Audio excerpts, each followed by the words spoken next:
सूरज की पहली सुनहरी किरण जैसे ही आसमान की ओट से झांककर धरती पर बिखरी, उसी क्षण मित्तल भवन के विशाल आंगन में इस वर्ष की रंग पंचमी की रौनक मानो किसी स्वप्न लोक से उतर आई हो। हल्की ठंडी हवा में अबीर और गुलाल की महक घुली हुई थी। आम और अशोक के पेड़ों पर रंगीन पताकाएं लहरा रही थीं। बड़े से दरवाजे पर गेंदे और गुलाब की मालाओं का तोरण सजा था, जो हर आने जाने वाले का स्वागत कर रहा था। ढोल और नगाड़ों की थाप इतनी जोश भरी थी कि हर धड़कन उसी लय पर थिरकने लगी थी। बच्चे इधर-उधर रंग की पिचकारियां लेकर भाग रहे थे और बुजुर्ग मुस्कुराते हुए उनकी शरारतें देख रहे थे। इसी बीच आंगन के बीचों बीच सजी थाली में दीपक, रोली और फूल लेकर रजनी खड़ी थी। उनके चेहरे पर एक विशेष चमक थी। उन्होंने बड़े स्नेह से राध्या की आरती उतारी। उनकी आवाज में अपनापन और गर्व दोनों झलक रहे थे। उन्होंने सबके सामने कहा कि शादी के बाद यह राध्या की पहली रंग पंचमी है, इसलिए यह पर्व उसके लिए खास है। परंपरा के अनुसार आज का पहला गुलाल प्रथम ही लगाएगा। यह सुनते ही सबके चेहरे पर मुस्कान फैल गई। प्रथम थोड़ा संकोच से मुस्कुराया और आगे बढ़ा। राध्या ने झुकी हुई पलकों से उसे देखा। दोनों के बीच एक मधुर खामोशी थी, जिसमें अनकहे वादे छिपे थे। तभी शरारती अंदाज में एकता ने हंसी उड़ाते हुए चुटकी ली कि देखिए जी, परंपरा निभानी होगी वरना भाभी रूठ जाएंगी। उसके इस मजाक पर पूरा आंगन ठाकों से गूंज उठा। रंग उड़ने लगे, ढोल की थाप और तेज हो गई। ऐसा लग रहा था जैसे खुशियों की बरसात हो रही हो। लेकिन हर चमक के पीछे एक छाया भी होती है। ऊपर की मंजिल पर अपने कमरे की खिड़की से यह सब देख रही निहारिका के मन में ईर्ष्या की आग धधक रही थी। उसके चेहरे पर मुस्कान नहीं, बल्कि कसक थी। उसे लग रहा था कि इस घर में उसकी अहमियत कम हो रही है। राध्या की बढ़ती प्रशंसा और प्रेम उसे चुभ रहा था। उसके मन में एक तूफान उठ रहा था, जिसे कोई देख नहीं पा रहा था। तभी नीचे हॉल के सेंटर टेबल पर रखा एकता का मोबाइल फोन बार बार वाइब्रेट करने लगा। स्क्रीन पर एक अनजान नंबर चमक रहा था। आसपास कोई नहीं था। निहारिका धीरे धीरे सीढ़ियां उतर कर आई और इधर उधर देखकर तुरंत कॉल रिसीव कर लिया। दूसरी ओर से घबराई हुई भारी आवाज आई कि मैडम, आज रात ही माल सुरक्षित जगह पहुंचाना होगा। पुलिस की दबिश बढ़ गई है। अगर आज घर में नहीं रखा तो सब पकड़े जाएंगे। वह व्यक्ति बिना रुके बोले जा रहा था। यह सुनते ही निहारिका की आंखों में पहले हैरानी और फिर चालाकी की चमक उभर आई। उसे लगा जैसे उसे कोई सुनहरा अवसर मिल गया हो।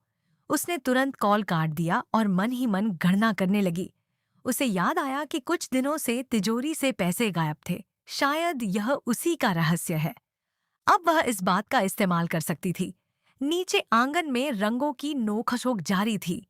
प्रथम ने धीरे से राध्या के गाल पर गुलाल लगाया और उसके कान में फुसफुसाया कि आज का दिन सिर्फ तुम्हारे नाम है।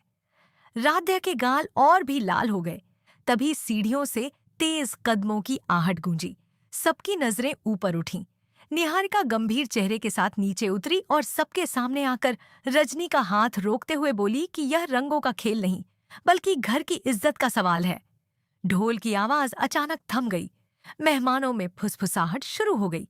निहारिका ने ऊंची आवाज में ऐलान किया कि इस घर की दो बहुएं मिलकर गैरकानूनी धंधा चला रही हैं। उसने एकता का फोन सबके सामने लहराया और बताया कि अभी अभी एक गुंडे का कॉल आया है, जो माल छिपाने की बात कर रहा था। रजनी के हाथ से पूजा की थाली गिर गई। प्रथम स्तब्ध खड़ा रह गया। घर के मुखिया ने कठोर स्वर में पूछा कि क्या यह सच है। राध्या की आंखों में आंसू भर आए।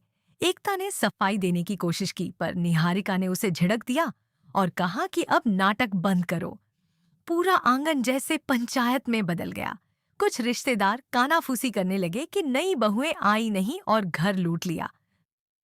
प्रथम का चेहरा गुस्से से तमतमा गया। उसने राध्या का हाथ पकड़कर पूछा कि क्या वह सच में स्वार्थ लेकर आई थी। यह सवाल राध्या के दिल को चीर गया। वह रो पड़ी। तभी एकता दृढ़ कदमों से आगे बढ़ी और बोली कि आधा सच सबसे बड़ा झूठ होता है। उसने फोन वापस लिया और उसी नंबर पर दोबारा कॉल लगाया। इस बार स्पीकर ऑन कर दिया गया। दूसरी तरफ से आवाज आई कि मैडम, आपने जो सिलाई मशीनें, कंबल और होली के कपड़े मजदूर बस्तियों के बच्चों के लिए मंगवाए थे। वह ट्रक पुलिस जांच में अटक गया है, इसलिए रात भर पुराने गोदाम में रखना पड़ेगा। यह सुनते ही पूरे आंगन में सन्नाटा छा गया। एकता ने शांत स्वर में बताया कि राध्या ने अपनी पहली रंग पंचमी पर प्रण लिया था कि वह अपनी खुशियां उन परिवारों के साथ बांटेगी जिनके पास त्योहार मनाने का साधन नहीं है। तिजोरी से जो पैसे निकले थे वह घर के वार्षिक दान कोष से लिए गए थे, जिसकी अनुमति पहले ही मिल चुकी थी। बस घोषणा बाकी थी। रजनी की आंखों में गर्व के आंसू आ गए। उन्होंने दोनों बहुओं को गले लगा लिया। रिश्तेदारों के चेहरे पर शर्म और राहत दोनों दिखने लगे। प्रथम को अपनी जल्दबाजी पर पछतावा हुआ। उसने राध्या की ओर देखा, उसकी आंखों में माफी थी। लेकिन तभी एक पुराना नौकर घबराया हुआ आया और बोला कि बाहर कुछ पुलिस अधिकारी खड़े हैं और पूछताछ करना चाहते हैं। माहौल फिर से तनावपूर्ण हो गया। पुलिस अंदर आई और पूछा कि क्या यहाँ बड़ी मात्रा में राहत सामग्री मंगवाई गई है, क्योंकि गुमनाम शिकायत मिली थी कि यहाँ गैरकानूनी सामान छिपाया जा रहा है। सबकी नजरें निहारिका पर टिक गईं। एकता ने तुरंत सारे बिल, रसीदें और एनजीओ का रजिस्ट्रेशन दिखाया। पुलिस अधिकारी ने सम्मान से सिर झुकाया और कहा कि समाज सेवा करना अपराध नहीं, बल्कि प्रेरणा है। शिकायत शायद किसी निजी रंजिश का परिणाम है।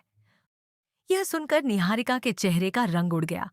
राध्या ने पहली बार दृढ़ आवाज में कहा कि घर की दीवारें ईंटों से नहीं, भरोसे से बनती हैं, और जब अपने ही भरोसा तोड़ दें तो दर्द सबसे गहरा होता है। प्रथम ने सबके सामने राध्या से माफी मांगी।